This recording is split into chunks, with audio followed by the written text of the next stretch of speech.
le sujet aujourd'hui, c'est de vous parler de comment finalement on peut, quand on est un entrepreneur ou une entreprise, devenir l'influenceur de sa propre marque. Tout ça pour vous dire que je ne vais pas vous amener à Dubaï, hein, mais pour parler de choses finalement plus sérieuses que ça, à savoir la communication d'une entreprise ou de ses dirigeants. Parce que le principal enjeu, évidemment, quand on est une entreprise ou une marque, c'est de se faire connaître, de se faire reconnaître. Et pour tout ça, la première chose, avant d'être connu ou d'être reconnu, c'est d'abord de prendre la parole et d'être entendu. Pour ce faire, évidemment, et ça c'est parfois quelque chose qu'on a tendance à oublier, ou en tous les cas les entreprises ont tendance à oublier, c'est qu'il faut avoir des choses à dire aussi. Il ne s'agit pas forcément parce que tout le monde communique, de communiquer, mais d'avoir vraiment des choses à dire, des choses à raconter. On parle souvent de storytelling, mais c'est bien de ça qu'il s'agit.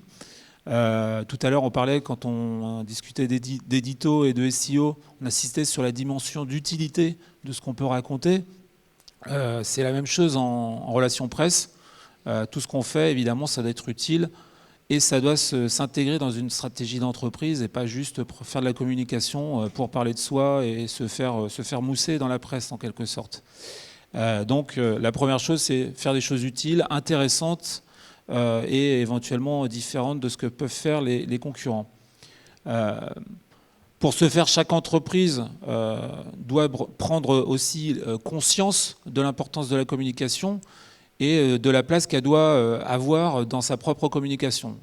J'aime bien parler d'être émetteur de sa propre communication. Je pense que c'est important parce que souvent, les marques et les entreprises ont la fâcheuse tendance à s'appuyer sur des tiers pour le faire et à ne pas se poser la question de savoir finalement ce qu'elles veulent véhiculer comme message, qui elles souhaitent adresser, et des choses aussi basiques que celles-ci. Voilà, donc ça c'est la principale chose. Alors le sujet, il est un petit peu bait-click pour parler anglais, parce que le terme français est vraiment très, très horrible. Donc rien de bling-bling dans notre approche, mais vraiment cette volonté de vous, au travers de l'exemple de Pauline et de Deuxième Avis, de vous expliquer finalement quels sont un peu les leviers, ou en tous les cas les choses importantes à déployer quand on veut communiquer, quand on est une marque et une entreprise. Petite, grande, peu importe. Donc je vous présente Pauline Dorgeval, qui est donc, comme l'a dit David, la fondatrice de Deuxième Avis, cofondatrice d'ailleurs. Hein, voilà. Ce qui est intéressant, c'est qu'évidemment, tu as un parcours particulièrement bien rempli et rempli de succès, essentiellement. Donc tu as cofondé Deuxième Avis, mais tu as déjà eu d'autres expériences d'entrepreneuriat avec 1001 listes que probablement certains d'entre vous connaissent. Alors, probablement pas les étudiants d'Epitech. Mais voilà, c'est un très très beau exemple, tu pourras en reparler.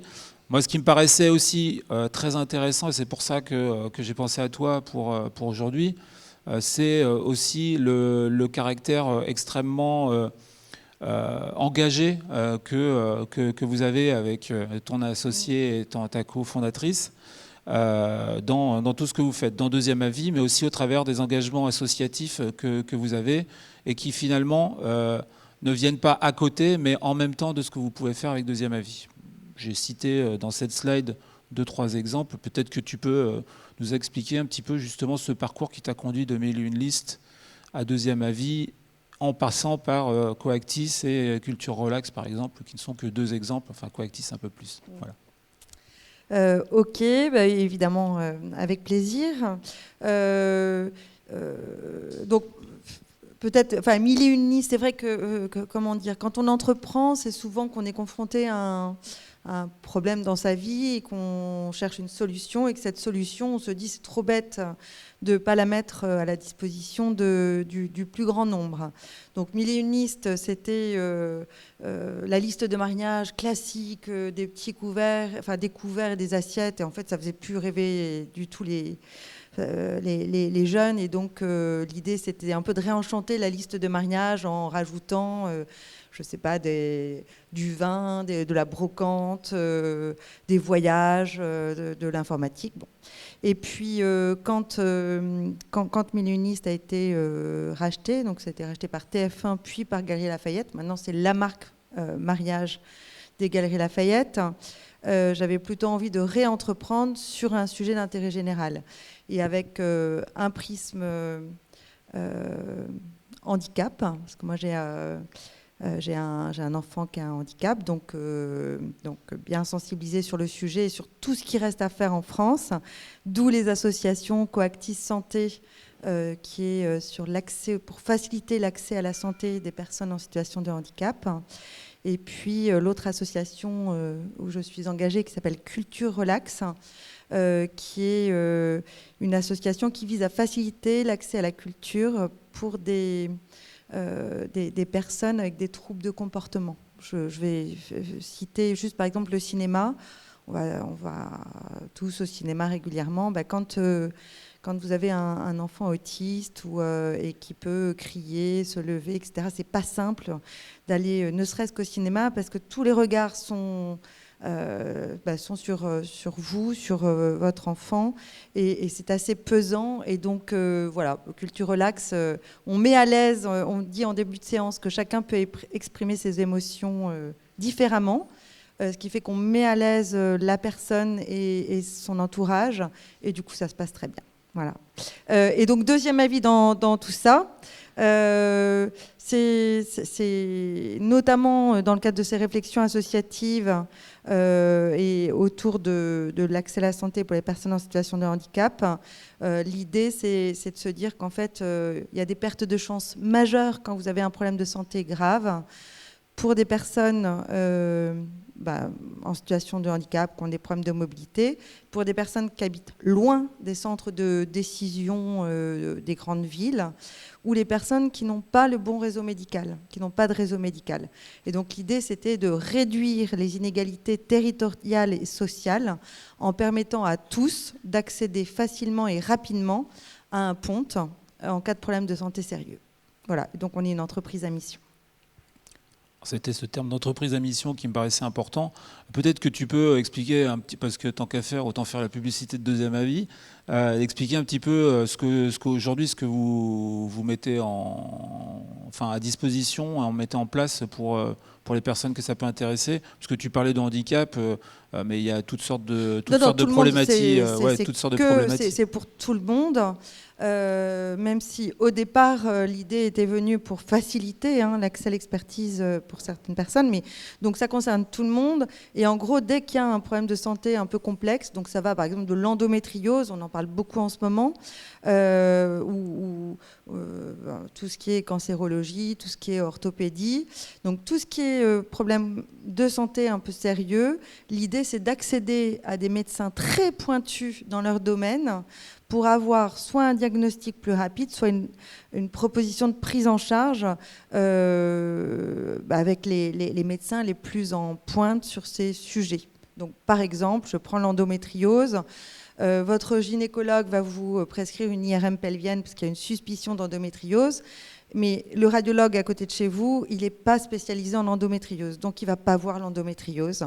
Et donc, vous pouvez transmettre votre IRM sur deuxième avis pour qu'un médecin spécialisé, un radiologue spécialisé en endométriose puisse interpréter cette IRM pelvienne et donc poser un diagnostic en moins de 7 jours, puisqu'on propose, et les avis sont gratuits, car pris en charge par des partenaires, par nos partenaires complémentaires santé, donc dans le cadre de contrats santé ou prévoyance, et donc les avis sont rendus en moins de 7 jours. Voilà. Merci. On s'en fiche. Moi, ce qui m'intéresse maintenant, c'est finalement de comprendre comment, justement, toi qui as créé ces entreprises, comment on fait pour réussir à faire émerger une marque, une entreprise, quand on part de presque rien, en fait, ou voire de zéro, vraiment. Quel levier, quoi.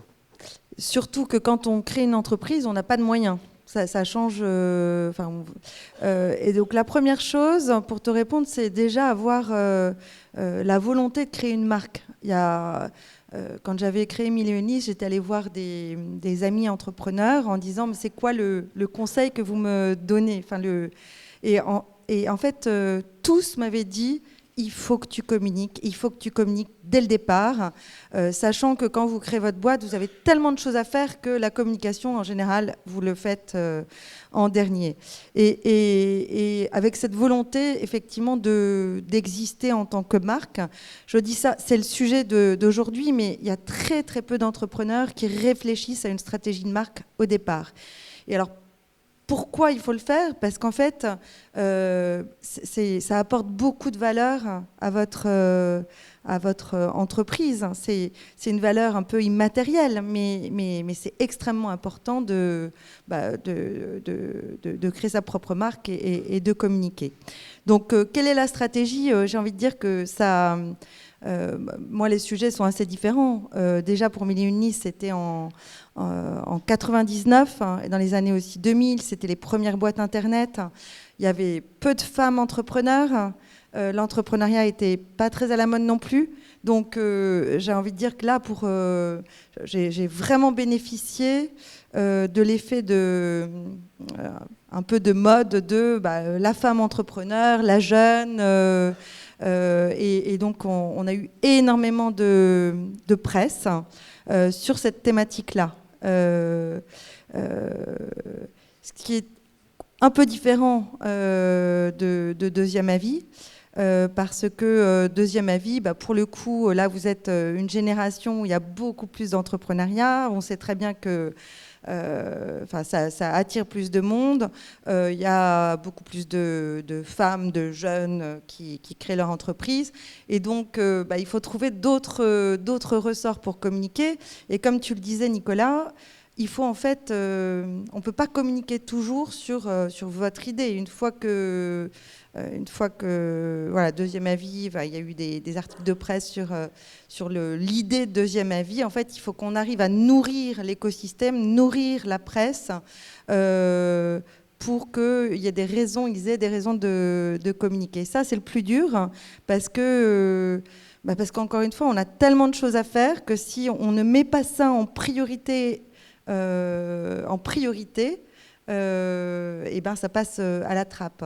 Donc en termes de stratégie pour pouvoir communiquer régulièrement, nous par exemple on a mis en place des sondages avec OpinionWay régulièrement sur des sujets de santé. Donc aussi en termes de stratégie de marque, apparaître comme un expert. Et donc on ne fait pas la promotion de Deuxième Avis, mais c'est Deuxième Avis et OpinionWay qui sort des sondages sur, je ne sais pas, le sujet de l'infertilité, le sujet de la télémédecine, le sujet, donc c'est que des sujets quand même en lien avec la santé, mais où on se positionne en tant qu'expert. L'autre chose qu'on a fait aussi, et donc qui permet aussi donc, à nos RP de pouvoir communiquer régulièrement. Ce qu'on a mis en place aussi, c'est par exemple tout ce qui est webinar à destination des patients, et à destination aussi des médecins. Nous, on travaille avec 300 médecins qui sont des pontes dans leur domaine, et donc on est extrêmement légitime à organiser des webinars sur, encore une fois, l'endométriose, l'hypertension artérielle, la sclérose en plaques, enfin plein de sujets, le cancer colorectal, et on n'a pas de problème pour mobiliser finalement notre réseau d'experts. Et ça apporte vraiment, c'est exactement ce que tu disais, du contenu. Et donc, ça permet à l'écosystème de communiquer sur nous. Et l'écosystème, c'est la presse, c'est les réseaux sociaux. Et évidemment, ce contenu, il est décliné avec des formats très différents en fonction de à qui on s'adresse, quel type de réseau. Et voilà. Et donc, ça peut aller de tribunes à des vidéos très, très courtes, à des stories, à des... Alors justement, vous avez identifié en amont les cibles que vous souhaitiez adresser avant évidemment d'avoir travaillé sur la stratégie. J'imagine que c'était quand même assez différent entre ce que tu as pu faire chez Mille et Une Liste et Deuxième Avis, puisque dans un cas c'était très très B2C, dans l'autre on est sur du B2C mais sur quelque chose de très très expert justement. C'est un travail que vous avez fait systématiquement ou ça n'a pas forcément été intégré dans votre démarche au départ en fait? Alors si, c'est quand même... C'est toujours un peu dans un business plan quand même, mais... Si, parce que ça fait partie complètement il faut savoir auprès de qui on veut communiquer et on n'a pas la même stratégie. Pour Mille et une listes, c'était plutôt un service assez haut de gamme. Et donc les biais de communication, les biais de commercialisation étaient un certain type de presse, un certain type de salon. Encore une fois, une communication RP très ciblée sur beaucoup sur l'entrepreneuse, hein, sur moi. Et puis après, il y avait et après, du coup, c'est aussi beaucoup de la visibilité grâce à nos partenaires, puisque c'était une seule liste et avoir accès à plein de boutiques online et offline. Donc, on avait aussi de la visibilité avec nos partenaires. Deuxième avis, c'est différent, parce que là, pour le coup, on s'adresse à tout le monde et on veut toucher tout le monde. On veut, au contraire, ne surtout pas rester que sur les CSP, les catégories socio-professionnelles supérieures, puisque notre objectif, c'est de réduire les inégalités territoriales et sociales. Et donc là, on a une stratégie 360 de SEO, de présence sur les réseaux sociaux. Là, on va commencer avec vous d'ailleurs le SIA. Et puis de plus en plus maintenant, nos ambassadeurs, ce sont les médecins eux-mêmes et les patients qui vont. Enfin, c'est du bouche à oreille, quoi. C'est vraiment du bouche à oreille aussi beaucoup. Et finalement, dans votre stratégie, là, en effet, j'ai illustré ça avec quelques exemples de canaux qui sont utilisés. Aujourd'hui, vous faites des RP, vous faites beaucoup de production éditoriale aussi sur le site. On a une stratégie de contenu, importante. Ouais. On a un blog qui fonctionne bien et avec des témoignages patients, des témoignages de médecins et puis des articles contextuels sur tous les sujets qui tournent autour de la télémédecine et des pathologies qu'on traite. Ok. Du coup, en termes de canaux de communication, sortis des RP, je dirais classiques, en visant des médias sociaux. Aujourd'hui, vous utilisez donc, si je ne me trompe pas, a priori LinkedIn puisqu'on vous y aide, mais Twitter également. Facebook, Instagram. Alors, on n'est pas encore sur TikTok. On se pose la question. Mais avec des stratégies spécifiques ou c'est ça qui est compliqué, c'est qu'à chaque réseau social sa propre stratégie et sa déclinaison de contenu. Donc en fait c'est un investissement, hein, clairement. Ouais. Ok. Alors un truc, alors moi je constate ça, c'est pas forcément en rapport avec Deuxième Avis, mais un truc que je constate systématiquement en rencontrant un certain nombre d'entreprises et d'entrepreneurs, c'est justement le peu de travail en amont qui est fait sur la fixation d'objectifs. En fait, on se lance dans la communication parce que votre investisseur ou vos actionnaires ou que vos concurrents font de la communication. On investit en faisant des relations presse ou on investit en produisant du contenu sur son site, etc. parce que les autres le font. Mais finalement, quand vous interrogez ces mêmes personnes sur les objectifs qui se sont fixés, vous êtes face souvent à un grand blanc et puis des réponses en général qui sont assez floues. Ce qui est quand même assez surprenant parce que investir dans des relations presse ou de la communication générale, c'est pas forcément des petits tickets, c'est quand même des montants importants, que ce soit pour des petites boîtes comme pour des grosses. Hein. Je dirais même c'est encore plus le vrai pour des petites boîtes. Mais c'est ça qui est assez surprenant en fait quand on est côté agence, c'est de voir à quel point les gens sont prêts à dépenser de l'argent sans savoir ce qu'ils se cherchent comme objectif. Du coup, ma question c'est finalement qu'est-ce qu'on doit se poser comme question, qu'est-ce qu'on doit déployer comme chose quand on est du côté de l'entreprise pour pas se tromper, quoi. Déjà, en tout cas, je ne peux pas parler au nom de toutes les entreprises, mais nous, clairement, pour avoir de l'impact, il faut qu'on soit connu. Et pour être connu, il faut une vraie stratégie de communication et de marque. Donc, j'ai envie de dire que notre moteur, c'est l'impact. Notre moteur, c'est quelque part apporter aux patients une solution, alors que beaucoup sont démunis aujourd'hui quand ils sont confrontés à un problème de santé sérieux. Et il y a des vraies pertes de chance. Donc ça, c'est notre moteur. Et la déclinaison, enfin la création de marques et toute la communication qu'on va faire autour de Deuxième Avis, elle dépend de ça, en fait, de cette volonté. Du coup, ce que vous allez mesurer, finalement, pour juger de si c'est ce que vous faites est, je ne sais pas si c'est très français, effectif, si c'est efficient, efficient. Voilà. Après, tout ça, c'est un peu des anglicismes. Enfin, bon, peu importe, ouais. On s'est compris. Qu'est-ce que vous mesurez ou qu'est-ce que vous cherchez à mesurer, finalement? Parce qu'un e-commerçant, ça peut être assez simple. On se dit, finalement, l'objectif, c'est de transformer et de faire du chiffre d'affaires. Quand on s'appelle Deuxième Avis, c'est quoi que vous cherchez à obtenir concrètement comme des inscrits Nous, c'est l'usage, hein. C'est le nombre de gens qui utilisent le service, et on est vraiment en forte croissance. Et comment est-ce on mesure aussi l'efficience des actions? C'est le trafic SEO, c'est le taux de conversion. Et puis, à chaque fois que quelqu'un vient sur notre site et commence une demande d'avis, on demande comment est-ce qu'il nous a connus, par quel biais il nous a connus, et comme ça, on voit aussi l'efficience de chaque canal. Donc, voilà, RP, Internet, réseaux sociaux, associations de patients. On a une stratégie de partenariat aussi très importante. Donc, on mesure l'impact des salons, des RP, mais moi, j'ai vraiment, je conseille à tous les jeunes qui veulent entreprendre, une stratégie de marque, c'est pas forcément une stratégie efficiente à court terme.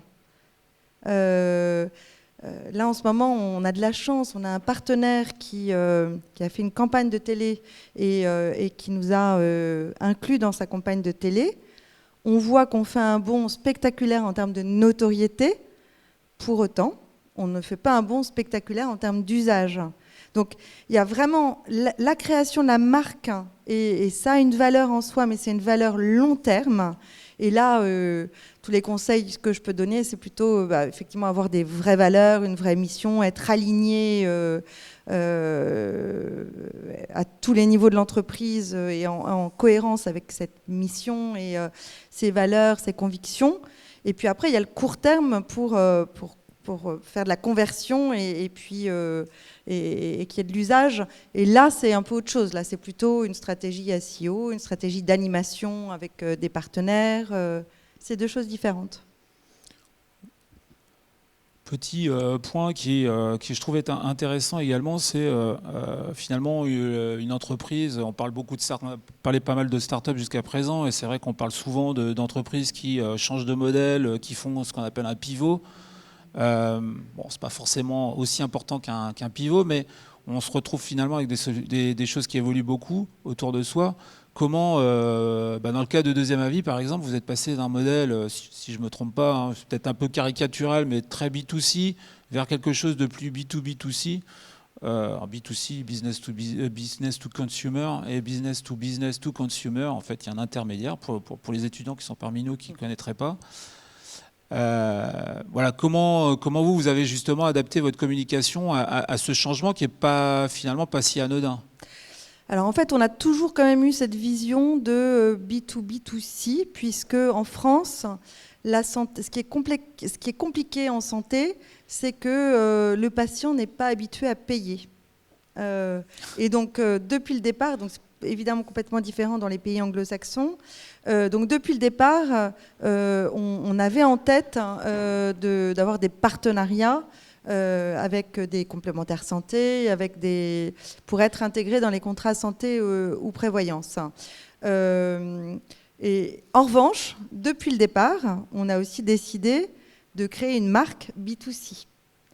Pourquoi ? Parce que pour exister, mais même vis-à-vis de nos partenaires, en fait, pour qu'ils soient finalement valorisés à nous inclure dans les contrats santé, il faut créer une marque, il faut être connu, il faut il faut qu'on soit reconnu en disant ah oui, chez Milieu Uniste, ils ont des pontes. Chez Milieu Uniste, c'est sérieux, c'est enfin voilà. Donc on fait les deux en fait. Chez Deuxième Avis, pardon. Donc c'est pas. On avait cette vision dès le départ d'une stratégie B2B2C, mais pour autant, on a quand même eu une stratégie B2C depuis le départ en termes de création de marque. Peut-être que tu peux citer quelques exemples de ces partenaires, ce fameux B du milieu, des gens avec qui vous travaillez, parce que ça permettra peut-être aussi de matérialiser aussi plus facilement le type d'interlocuteur que vous avez avant la personne qui consulte un médecin en fait. On travaille avec des complémentaires santé, hein, le monde assurantiel. Donc je peux citer Malakoff Humanis, je peux citer Océane Matput, je peux citer Audience, Aesio. Voilà. Enfin, on a 80 partenaires et on couvre aujourd'hui 30 millions de patients qui ont accès gracieusement aux services grâce à leur contrat santé ou prévoyance. Peut-être rappeler quand est-ce que ça a été créé, Deuxième Avis, parce que c'est quand même assez spectaculaire. 30 et Deuxième millions. Avis a été, on a créé ça en 2014 et on a pu lancer le service en 2016, puisqu'on a été assez pionnier en télémédecine et donc il fallait à l'époque l'autorisation de la CNIL, il fallait à l'époque signer une convention avec une ARS et finalement c'était plutôt ces organismes étatiques qui étaient assez longs. Voilà. Alors justement, j'ai fait une transition sans vouloir le faire, donc au moins l'honnêteté de l'avouer, avec le point suivant, passer la slide, qui est celui justement de vos débuts un peu agités, parce que ça c'est un vrai sujet de communication aussi, même si chez Web on n'est pas forcément des spécialistes de tout ce qui est communication de crise, mais malgré tout, vous avez quand même été très très attaqué à vos débuts, donc pour un certain nombre de raisons. Peut-être que tu peux expliquer justement pourquoi vous avez été attaqué, comment vous avez cherché à répondre à ça, parfois à pas répondre d'ailleurs aussi. Hein. En fait, c'est vrai que quand Deuxième Avis est sorti, il se trouve que c'était en pleine loi de santé de Marisol Touraine, et on a eu la chance ou la malchance, je ne sais pas, mais d'être cité dans un article par France Asso Santé. Un article sur le Deuxième Avis en disant que le Deuxième Avis devrait être systématique en France, qu'on avait du retard et il nous citait en disant dernier né, un service qui a l'air intéressant. Bon.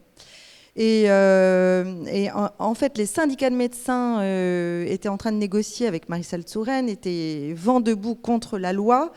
Et du coup, cet article nous a dépassés et les syndicats, franchement, nous ont attaqué de front, l'ordre des médecins aussi, alors qu'on travaillait avec eux. Donc, vrai comme de crise, hein. C'est-à-dire que ça a commencé par le quotidien du médecin en disant un site internet crée une polémique, c'est honteux, un deuxième avis, pourquoi pas un troisième et un quatrième, c'est de la médecine à deux vitesses, c'est une plateforme commerciale, en plus c'est monté, pas de chance, on avait fait une école de commerce, alors là vraiment en santé, école de commerce veut dire forcément qu'on veut se faire plein d'argent sur le dos des patients et on était des horribles capitalistes. Donc, ça a été effectivement extrêmement dur. Donc, il y a eu le quotidien des médecins, Twitter, on a été assassinés sur Twitter. Pendant des années. Le lendemain, pendant des années. Le lendemain, on a eu Le Monde, Le Figaro qui nous a assassinés. Et là, on a pris quand même un spécialiste en com de crise parce qu'on était très, très démunis. Toutes les radios nous appelaient et puis ils nous appelaient en disant mais pourquoi ça coûte si cher, pourquoi le deuxième avis, pourquoi pas un troisième, c'est-à-dire que et là vous avez 30 secondes pour répondre.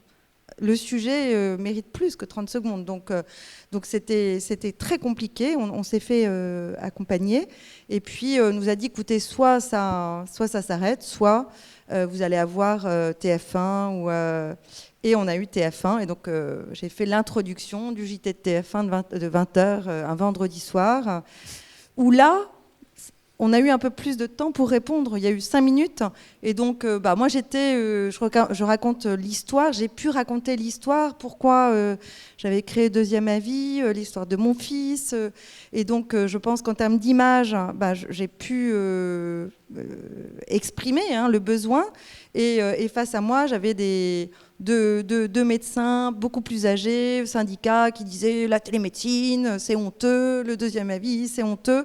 Et là, ça a basculé et on a pu s'exprimer un peu plus. Mais bon, ça a été vraiment une polémique très lourde.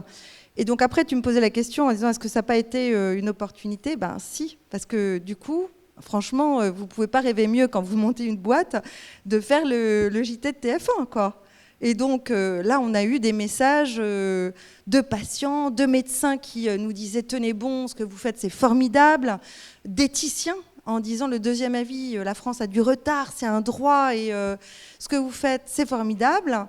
J'ai été reçue par Agnès Buzyn quand elle était à la Haute Autorité de Santé en disant ben, nous en tant qu'organisme d'État on ne peut pas organiser le deuxième avis. Mais franchement, que ce soit une entreprise privée qui l'organise, on vous souhaite de réussir parce que c'est une façon finalement de travailler sur la qualité des soins.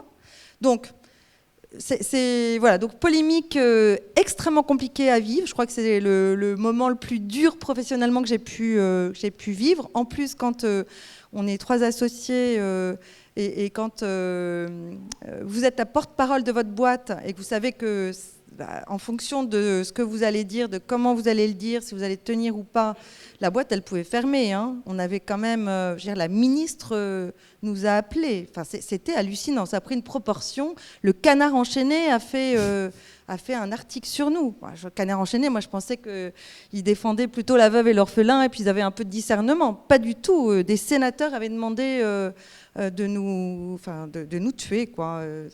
Donc voilà, mais finalement, ça a été on a réussi à transformer ça en opportunité.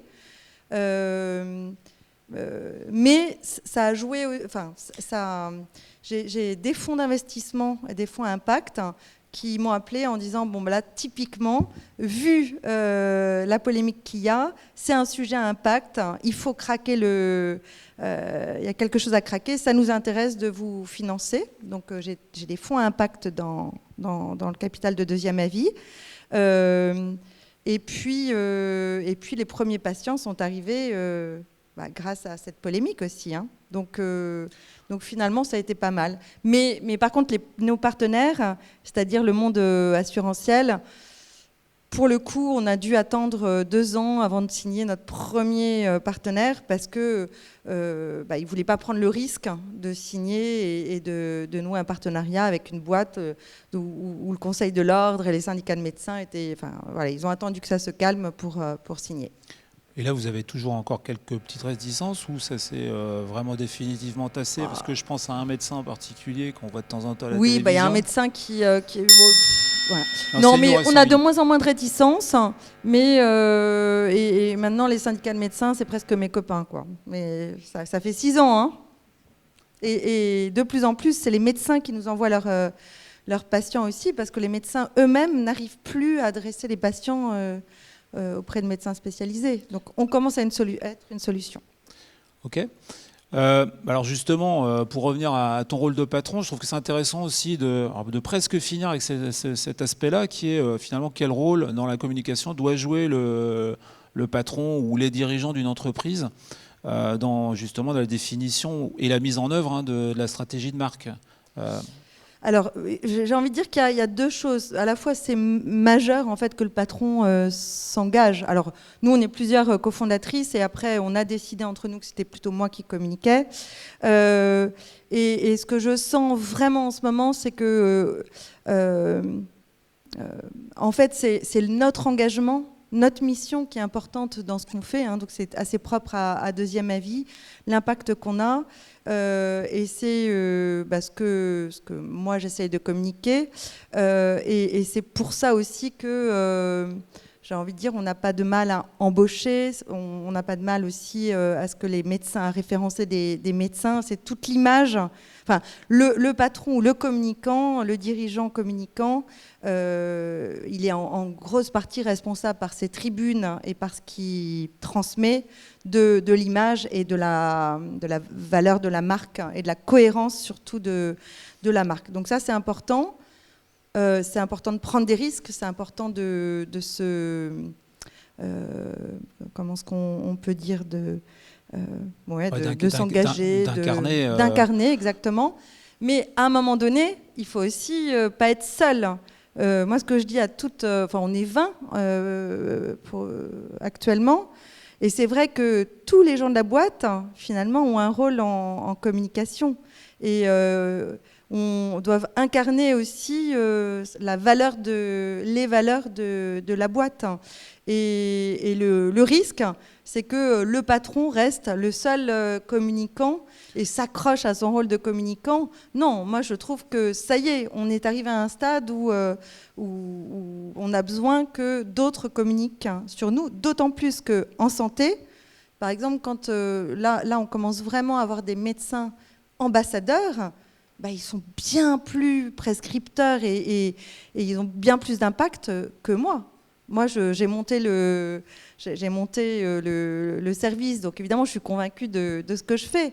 Mais le fait que des médecins, des pontes commencent à parler de nous, le fait que nos partenaires aussi puissent parler de nous, ça a beaucoup plus de... Enfin, ça dépasse maintenant la communication que moi, en tant que dirigeante, je peux faire. Donc, il faut passer la main à un moment donné, mais il faut prendre des risques et puis, effectivement, vraiment incarner au démarrage. Je vais passer les sous-questions parce que tu y as répondu en fait. Et dernière petite question, après on prendra les vôtres, c'est peut-être de savoir justement comment tu vois la suite. Qu'est-ce que tu peux inventer? Alors je sais qu'on a commencé à discuter d'un certain nombre de choses. C'est vrai que le patron reste quand même une figure importante, hein. On le voit avec toi, mais on le voit aussi avec d'autres clients avec qui on travaille et qui... pour lesquels on se rend compte que le patron est parfois plus puissant que la marque elle-même. Donc c'est aussi. Mais c'est un risque, moi, je trouve. C'est un risque, en effet. Il faut savoir, mais justement, comment vous imaginez la suite côté deuxième avis pour développer votre communication? Qu'est-ce que vous pensez, vers quoi vous pensez aller de nouveau finalement? Sans même parler d'intelligence artificielle. Oui, parce que l'intelligence artificielle, ça va venir aussi chez nous, hein. Nous, on va bientôt proposer un double avis, un avis IA, et puis nos médecins experts seront la garantie humaine de cet avis IA, ou de cette interprétation d'imagerie, etc. Donc on y va aussi.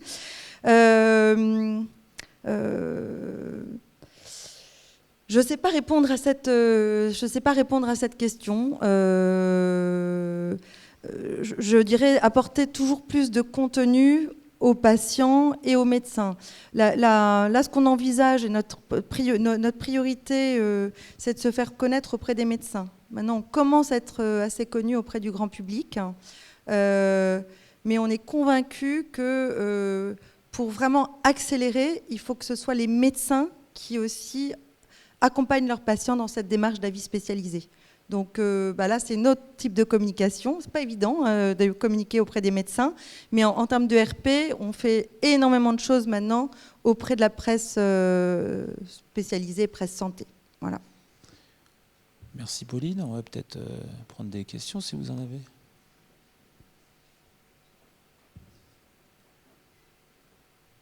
Oui.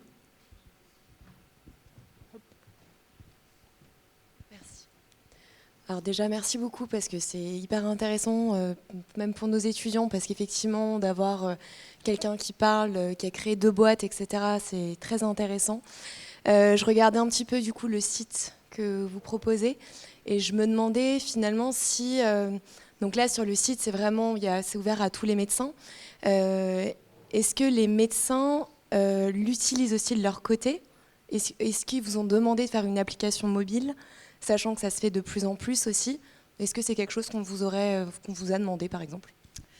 Alors, notre site est responsive, donc il est utilisé d'ailleurs principalement sur le mobile, et c'est principalement les patients qui l'utilisent, hein.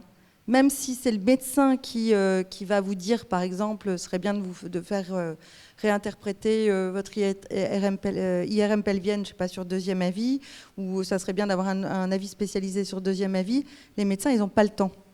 Donc en fait, c'est votre médecin ou soit vous directement, soit le médecin qui va vous dire, écoutez, moi je trouve que ça serait bien qu'on prenne un avis spécialisé, passer par deuxième avis, ils ont des médecins référents.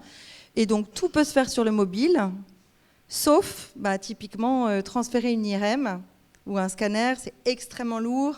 Et là, il faut passer par l'ordinateur. Mais sinon, c'est quand même mobile first maintenant. Par contre, vous avez des vrais enjeux en termes de...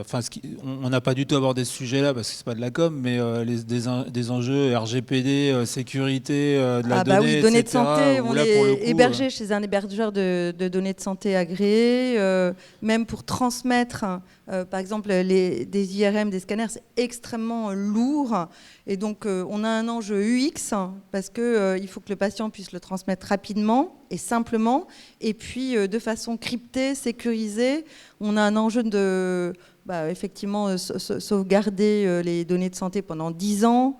Non, ça c'est finalement le site peut paraître assez simple, hein, mais compte tenu de ces enjeux de sécurité, de confidentialité et liés à la santé, il est assez complexe.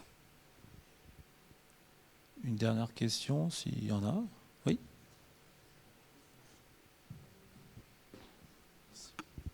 Moi, je voulais vous poser la question par rapport aux personnes âgées. Comment vous avez fait pour à peu près adapter le site? Parce que, par exemple, moi, mes grands-parents, ils sont sur le nouveau site de l'État pour pouvoir prendre des rendez-vous, je ne sais plus comment ça s'appelle. Et justement, je les vois vraiment galérer et je voulais savoir si vous avez trouvé une solution. Très bonne question. À partir du moment où on est une entreprise à mission et qu'on veut s'adresser à tous, on a réfléchi effectivement à éviter cette fracture numérique qui est vraiment importante. On connaît tous des gens qui galèrent pour leurs impôts ou pour le reste parce qu'ils ne sont pas à l'aise avec le numérique. Donc nous, on a un numéro de téléphone et tout peut se faire par téléphone et par courrier. Okay. C'est-à-dire que voilà, votre CD-ROM d'IRM, c'est vrai qu'on a imaginé un système simple pour uploader cet IRM, mais ça reste pour des personnes âgées, pas habituées au numérique, peut-être un peu compliqué. Ils peuvent nous l'envoyer en recommandé, et c'est notre équipe qui va le numériser, qui leur renvoie. Okay. Voilà. Donc on a traité ce problème. On a traité aussi un autre problème qui est le faible niveau de littératie en santé. Ça veut dire quoi? Ça veut dire qu'en fait, il y a un tiers de la population française qui ne comprennent pas les messages en santé parce que c'est des mots compliqués. Et donc, quand vous ne comprenez pas, vous renoncez à aller voir un médecin parce que vous vous dites, de toute façon, je ne vais pas comprendre ce qu'il va me dire. Je vais pas, Et donc, on a essayé aussi de faire des questionnaires en français facile, le plus possible en français facile à lire et à comprendre. En fait, là c'est un autre sujet qui est un sujet d'accessibilité à l'information, mais qui est un sujet très important.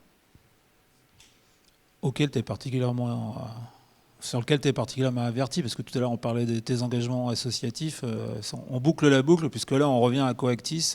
Voilà, et effectivement, on a monté un outil qui s'appelle Santé BD, et qui est des BD pour expliquer la santé, avec des mots simples, en français facile à lire et à comprendre, et à base d'illustrations. Donc pour votre prochaine IRM, je vous conseille d'aller sur Santé BD pour la préparer. Merci Pauline, merci à tous. Merci Nicolas.